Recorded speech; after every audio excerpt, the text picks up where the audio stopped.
Migration overlapping से related बहुत सारे केस चल रहे हैं यूपीपीएससी आयोग के ऊपर। उसी केस के लिए यूपीपीएससी ने आज एक ऑफिशियल बाकायदा जो है रिप्लाई सबमिट किया और उसमें अपनी पावर वगैरह बताई हैं। छतर सिंह केस का भी उसमें जिक्र है। सिंपल जो जानने वाली बात है वो ये है कि भाई आयोग ये कह रहा है, आयोग का पक्ष क्या है वो समझिए। आयोग कह रहा है कि जो पीसीएस परीक्षा है उसमें फाइनल सिलेक्शन कैसे होता है, मेंस प्लस इंटरव्यू से। मेंस 1500 का, 100 नंबर का इंटरव्यू, तो 1600 नंबर से फाइनल सिलेक्शन होता है। उसमें प्री का कोई मार्क्स ऐड नहीं किया जाता है, ठीक है। तो आयोग कह रहा है कि माइग्रेशन फाइनल स्टेज पे लागू करेगा क्योंकि वहां पे मैंडेटरी है और प्री जो है वो प्री सिर्फ एक स्क्रीनिंग टेस्ट है। स्क्रीनिंग टेस्ट है, उसका मतलब सिर्फ ये है कि कोई एग्जाम मतलब मेंस एग्जाम दे रहा है कि नहीं दे रहा है। तो उसके लिए आयोग कह रहा है कि भाई प्री स्क्रीनिंग टेस्ट है। 2020 में ओवरलैपिंग आयोग ने ख़त्म कर दी थी क्योंकि ये उसका अधिकार क्षेत्र है, ये उसका पावर है। और आयोग कह रहा है कि अपनी पावर का यूज़ करके, है ना, उसने ये कर दिया कि जो प्री है, प्री में हर एक कैटेगरी के लिए एक मिनिमम जो है क्वालिफाइंग मार्क्स जो है आयोग हर बार डिक्लेयर करता है, वही जो कट ऑफ जिसको बोलते हैं आप। तो वो आयोग का अधिकार क्षेत्र है। और जिन लोगों ने भी मान लो कोई भी बेनिफिट नहीं लिया है, एज वगैरह का जो भी मतलब बेनिफिट होते हैं रिजर्वेशन वाले, और अगर वो लोग जो है कोई भी बेनिफिट नहीं लिए और फिर उनके मार्क्स फाइनल सिलेक्शन में अगर जो है यूआर यानी कि जो अनरिजर्व्ड कैटेगरी होती है, अनरिजर्व्ड में जो यूआर होता है वो कोई कैटेगरी नहीं है, वो ओपन टू ऑल है। तो अगर उनके मार्क्स जो है जनरल कैटेगरी से ज़्यादा आ गए तो उनको फिर यूआर में शिफ्ट किया जाएगा, लेकिन फाइनल स्टेज पे किया जाएगा, प्री में नहीं। और आयोग ने इसके लिए छतर सिंह केस का रेफरेंस भी दिया है कि भाई छतर सिंह केस के हिसाब से भी कि फाइनल सिलेक्शन का जो प्रोसेस है उसमें जो है माइग्रेशन लागू करना मैंडेटरी है। तो ये अभी आयोग ने अपना जवाब दिया है। हालांकि अगर आप देखें तो जुडिशरी में कई सारी चीज़ें कॉन्ट्राडिक्टरी चलती हैं। एक जज कुछ और कहता है, दूसरा जज कुछ और कर देता है ना। फिर जो है वो खुद ही अपने जजमेंट को रिव्यू करके फिर पलट देते हैं। तो कई सारी चीज़ें ये लोग आपस में खेला करते हैं, वकील और जज मिलके।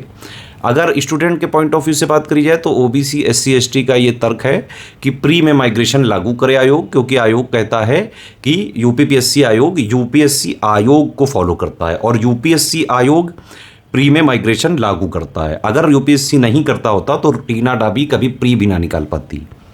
टीना डाबी ने प्री निकाला है एससी कैटेगरी से, है ना। उसके मेंस में और इंटरव्यू में टोटल मिला के मार्क्स सबसे ज़्यादा है, वो बात बिल्कुल है, लेकिन उसने प्री निकाला है एससी कैटेगरी से। और अगर वो प्री में एससी क्या जो है नहीं होती तो वो उनका प्री ही नहीं निकलता, क्योंकि उनके जनरल कैटेगरी से काफ़ी कम मार्क्स थे। ये वाला रूल है। तो यही स्टूडेंट का पॉइंट है जो एससी एसटी ओबीसी हैं कि भाई जब आप यूपीएससी को फॉलो कर रहे हैं, आपने अपने नोटिफिकेशन में लिखा हुआ है, तो यूपीएससी की ये चीज़ क्यों नहीं फॉलो कर रहे हैं। दूसरा एक ये भी बात है कि भाई यूपीपीएससी कहता है, यूपीएससी को फॉलो करता है, तो यूपीएससी रिजल्ट के एक आध हफ्ते के अंदर जो है पूरा कट ऑफ कैटेगरी वाइज पूरा मार्कशीट सब जितने भी डॉक्यूमेंट है ट्रांसपेरेंसी के लिए सब दे देता है। अभी देखो पीसीएस का आरओ का रिजल्ट आए हुए कितने दिन हो गए हैं, कब देंगे भाई ये लोग, मार्कशीट कब आएगी, कट ऑफ कब आएगा कैटेगरी वाइज, प्लस जो है मेंस की कॉपी वगैरह जो है देखने की प्रोसेस बहुत इजी होनी चाहिए।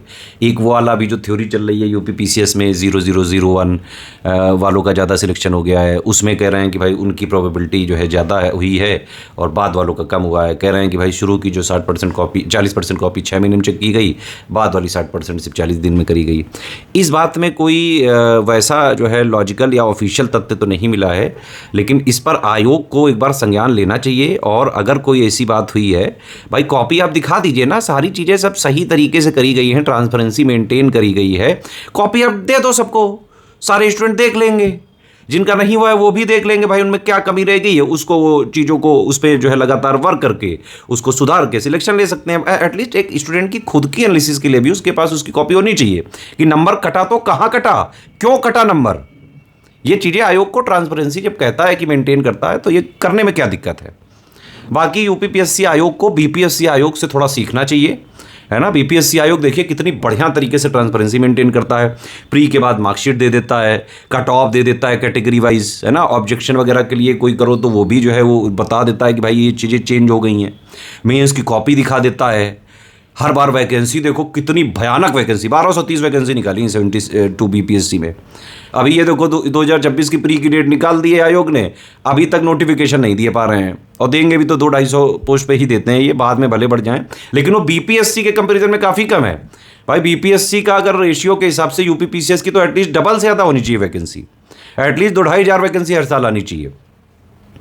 बिहार में और यूपी में कितना ज़्यादा डिफरेंस है भाई। बिहार के 38 जिले हैं, यूपी के जो है 75 जिले हैं, डबल जिले हैं। बिहार की जो इकोनॉमी उससे लगभग 3 गुना ज़्यादा यूपी की इकोनॉमी है। बिहार की जो पॉपुलेशन है उससे लगभग 2 गुना ज़्यादा यूपी की पॉपुलेशन है। बिहार के जो एरिया वगैरह है उससे भी ज़्यादा यूपी का एरिया है। यूपी तो कई देशों से भी बड़ा है। उत्तर प्रदेश की सरकार को भी थोड़ा संज्ञान लेना चाहिए। स्टूडेंट्स जो है काफ़ी परेशान हैं।